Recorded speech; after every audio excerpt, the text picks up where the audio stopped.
Hey, what's up? What's up, guys? Matt Modai with OddsJam, and what we're going to do, I have my best bets for the Sunday night baseball game tonight between the Yankees and the Red Sox. The play I found, of course, I found on the OddsJam Positive Expected Value page, and it's a really good one, so let's get into it. What we're looking at here is a player strikeouts play, and it's the Yankees pitcher Jameson Taillon. I'm not exactly sure how to pronounce the guy's last name, but it's a really good play that I think has a lot of value. So the odds that we are betting it at are on WynnBET at -105. The OddsJam line prices this at -130. With the VIG removed, it's priced at about -112. And the market width on this one is 32 cents. So just to talk about those stats for a little bit, I'm sure as everybody knows, this OddsJam line that you see here, it's pulled from the most accurate bookmaker in the world in terms of pricing odds. So this sportsbook accepts the most sharp action without any limits compared to the rest of the sportsbooks. So it generally has the most efficient betting market. Of course, in order to get an accurate representation of what the OddsJam line truly views of a market, you need to remove the VIG here. The VIG is really just the juice that sportsbooks price odds. It's how they make their money. So in order, like I said, to get an accurate, true representation of a line, you need to remove the VIG, which is what the OddsJam page does here at -112. Market width is a way to measure confidence in what the OddsJam line is pricing their lines at. The logic behind it is the more money that the OddsJam line gets on a specific market, the closer the two plays are going to be together, the over and the under, which means more confidence in the line. So the lower numbers, the better. For a player prop, I look at anything that is pretty much 35 cents and below. And this number here, 32, it's literally just calculating the gap between the over and the under of a play here. So 32 cents is well within range for a player prop. And then this percent you see over here, this can be viewed as your profit margin. So this, of all the numbers that I've talked about, this one is actually the most important because it's literally the expected return you can make, you should figure to make on this specific bet. So 3.12 is on the lower end of bets that I like placing, especially for baseball, but it's still within range. Basically, what this means is for every $100 spent on this specific play, you should figure to make about $3.12.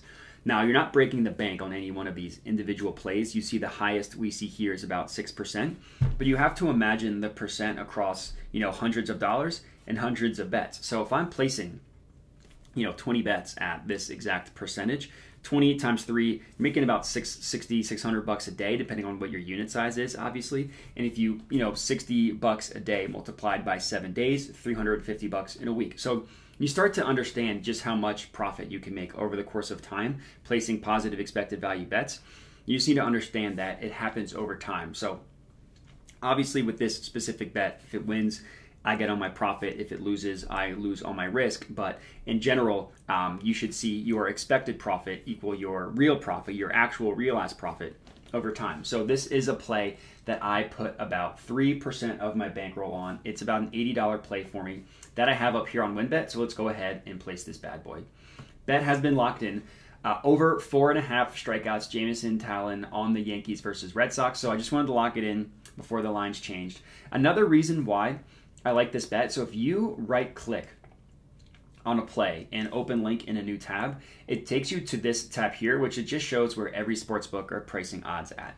And if we just look at all the lines here, right? So the WynnBET line is highlighted green. That means it has the best odds at -105. No other book even has this, even in the -1 teens, no book has it below -125. So if we're just looking at this logically, WynnBET has it at -105. Literally every other book has it in the -130s except for one, which has it at -125. The most logical conclusion here is that there's some sort of pricing discrepancy specifically with WynnBET, which means that this is an example of something that we should take advantage of. Taking advantage of line discrepancies, of pricing discrepancies, is how you can make money in the long run. In this exact example is exactly what we're looking at. There's just a massive gap between the -105 and every other book. So we're betting on a play at -105 odds that the OddsJam line, if you click this little percent here, gives about 53% chance of winning. So -105 odds have an inherent win percentage of just above 50%. But we know that based on the OddsJam line and pretty much every other book, this actually has closer to a 53% chance of hitting. So that gap, again, that probability gap, is how you can make money in the long run. I also just looked up his recent stats just to do a little bit of handicapping. He's hit this over strikeout prop in 7 of his last 10 games. Now, he hasn't gone against the Red Sox yet, so we don't have that specific data. But like I said, he's gone over in 7 of his last 10 starts. And some of these, he only did so in like 5 innings, 5.1, 5.0, 5.2, 5.0. So he's been trending over this number. I did look at the Red Sox batting versus right-handed batters. They're about middle of the pack. They're not great. They're not terrible. There's no perfect stat for for evaluating a team's hitting stats. But if you just look at all of them as a whole, 12th in slugging percentage. In OPS, they are where are the Red Sox? They're 10th. So again, top half of the league, but not great. If you just look at average against right-handed pitchers, they are 4th, so a little bit better there. And if you just look at strikeouts, which again isn't perfect because we want to do strikeouts first at bat, they're still hovering around the middle of the league at about 20th. So they're good in some categories. They're less good in others. Pretty much what we're getting at is just about an average batting lineup versus right-handed pitchers. So everything to me from a math perspective, from a handicap perspective, screams that this is a good bet. So I put about $80 on it, which is about little over a 3-unit play for me.